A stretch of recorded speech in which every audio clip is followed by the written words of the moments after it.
Algunas opiniones en contra de la idea de que la pedofilia va a ser normalizada en las democracias liberales afirman que en la edad de consentimiento en España sobre lo que es el acto sexual se ha aumentado y ahora está en los 16 años. Sin embargo, no es una sexualización de la infancia el que un menor de edad, incluso menor de 16 años, pueda decidir supuestamente libremente, sin coacción, el poder hormonarse y mutilarse. Sobre eso hablamos de manera bastante distendida, pero rigurosa, tanto Sandra como yo en nuestro directo sobre su libro La estafa del transgenerismo. Dejo abajo en la descripción el encuentro en directo que tuvimos Sandra y yo. Este libro, coescrito por Sandra y Marina López Domínguez, tenía información tremendamente interesante sobre una cosa que quería tratar en este vídeo, que es el origen oscuro y perturbador de la ideología de género en su versión queer. Sobre su versión feminista ya dedicaré en su día otro vídeo. Pero en este caso,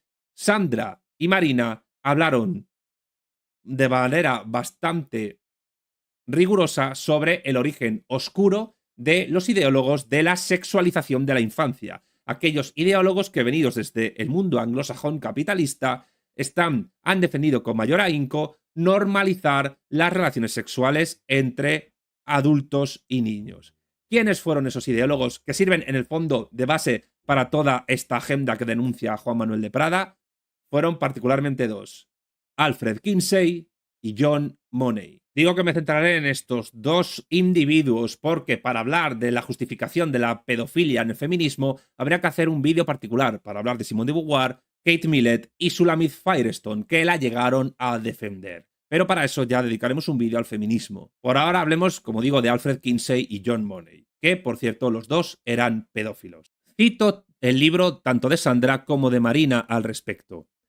Alfred Kinsey, conocido por sus informes sobre comportamientos y hábitos sexuales en hombres y mujeres, fue el fundador en el año 1938 del Instituto Kinsey, donde practicaría experimentos con bebés, niños y toda clase de pederastas encarcelados y depravados parafílicos, para así poder redactar su informe que tanto impacto causó en la sociedad norteamericana de la época. En su afán por demostrar que el ser humano es sexuado desde su nacimiento, sometía a Kinsey a recién nacidos y niños de distintas edades a actos sexuales cometidos por pederastas, e incluso por él mismo, en su afán de justificar la sexualidad entre adultos y niños. No en vano, el propio Kinsey fue investigado por el FBI por este tipo de actos. Sobre esto recomiendo las investigaciones que ha hecho el perfil de Twitter e Instagram anti-Nambla, que recomiendo seguir. Sigo citando a Sandra y a Marina. Estas prácticas fueron ocultadas durante años. En sus informes decía que se basaba en entrevistas a diferentes tipos de personas, desde heterosexuales, homosexuales, bisexuales, transexuales, hasta pedófilos, violadores o personas con cualquier clase de parafilia. Una de sus teorías menos conocidas era que el ser humano nace sin orientación sexual ni género, que es posteriormente cuando socialmente lo desarrolla. Según su informe, más de la mitad de la población norteamericana era homosexual o había tenido alguna experiencia con su mismo sexo a lo largo de su vida. Sin embargo, no fueron pocos los que denunciaron la falta de ética profesional por parte de Kinsey. Es el caso de la escritora Judith Reisman.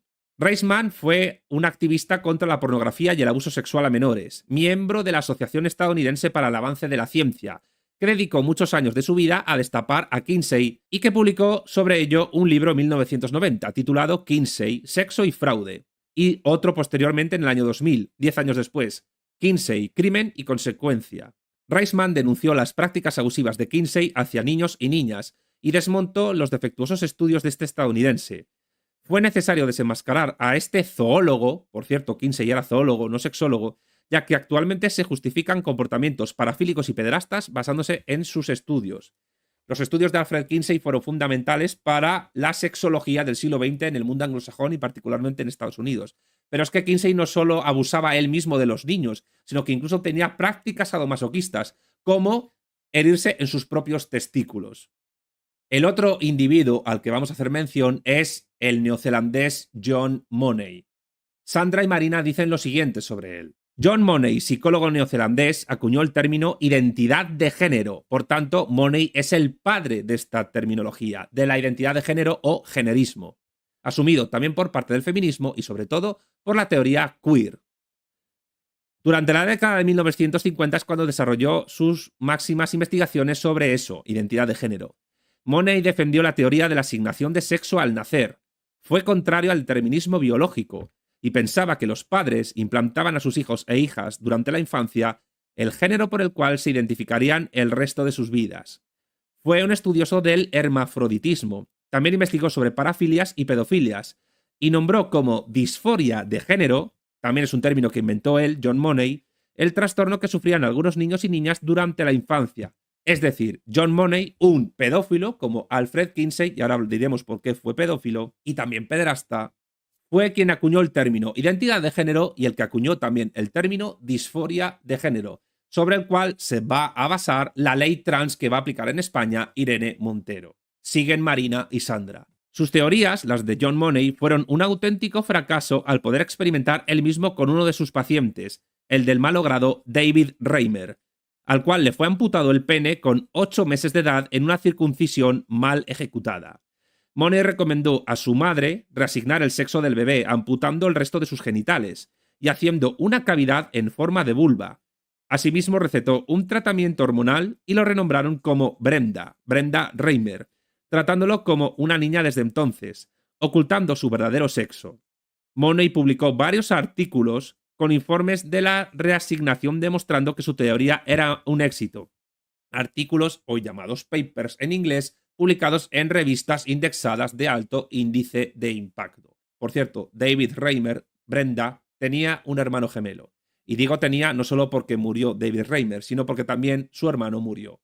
Se suicidó. Atención a esto. John Money visitaba a Brenda, a David Reimer y su hermano gemelo durante la infancia, y los obligaba a mantener relaciones sexuales entre ellos, siendo menores de edad, realizando inspecciones genitales periódicas a los dos, realizando fotografías y tocamientos a ambos hermanos. Es decir, el padre del término disforia de género y el padre del término identidad de género era un pederasta. ¿Qué buscaba con la idea de identidad de género y de disforia de género? Sexualizar a los niños. En 1997 quedó demostrado que la reasignación de sexo, algo absolutamente metafísico porque el sexo es binario y no se puede reasignar, sobre esto recomiendo mi encuentro con los psicólogos conductistas, es decir, materialistas, Marino Pérez Álvarez y José Rasti, en torno a su libro Nadie nace en un cuerpo equivocado, que también dejo abajo en la descripción.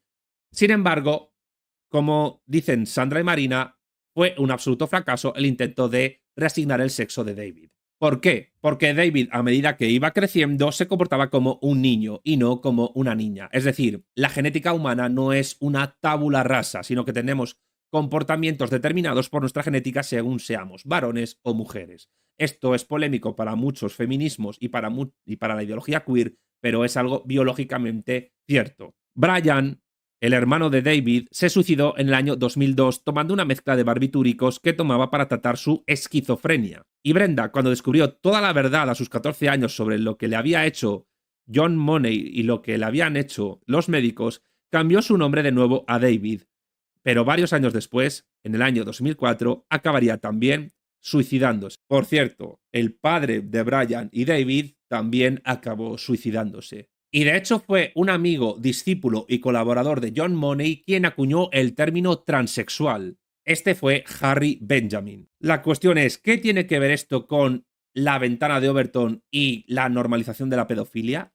Tiene que ver, desde el punto de vista de los que defienden esta teoría, con que fueron Alfred Kinsey y John Money y el mencionado Benjamin los iniciadores de la sexualización de la infancia con fines ideológico-políticos, que en el fondo eran fines de pervertido. De hecho, y según siempre el perfil de Twitter e Instagram anti-NAMBLA, incluso las políticas públicas de normalización de la pedofilia son impulsadas por la ONU, la Organización de Naciones Unidas. Sobre eso realizó anti-NAMBLA un hilo muy interesante en Twitter, que también dejo abajo en la descripción. A través de la UNESCO, la Organización Mundial de la Salud, UNICEF y la UNFPA, supuestamente y según anti-NAMBLA, se está tratando de impulsar la normalización de la pedofilia. En el libro Es parte de la vida, elaborado con apoyo de la UNFPA, UNICEF y otras organizaciones, en su página 7, se afirma que se puede hablar con niños a partir de los 2 años sobre masturbación y de juegos presexuales y sexuales a partir de los 10 años.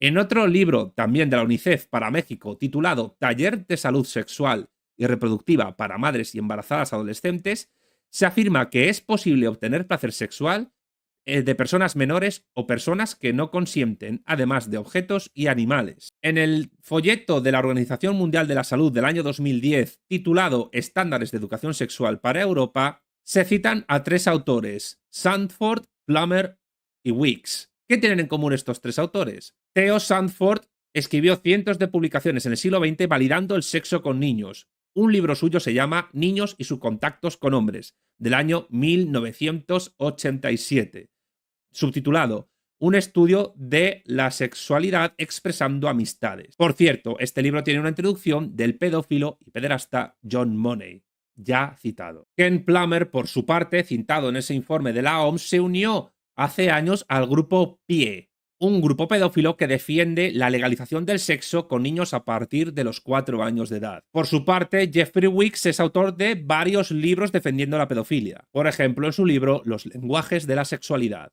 En ese folleto de la OMS se afirma que la educación sexual de los padres a los hijos no es la adecuada para ello. Y además, en ese folleto se da información sobre masturbación y placer sexual a niños entre 0 y 4 años. En la Guía Internacional para la Educación Sexual de la UNESCO, publicado el mes de junio del año 2009, se hablaba sobre estimulación, masturbación y penetración sexual con niños a partir de 9 años. Hubo un gran escándalo con esta guía, con lo cual tuvo que ser retirada y republicada en 2 ediciones posteriores. Y estos documentos, además, entran dentro de algo que ya hemos mencionado de alguna manera en este canal, en alguna otra vez, aunque todavía es cierto que no hemos dedicado un vídeo en exclusiva sobre ello, que es la Agenda 2030.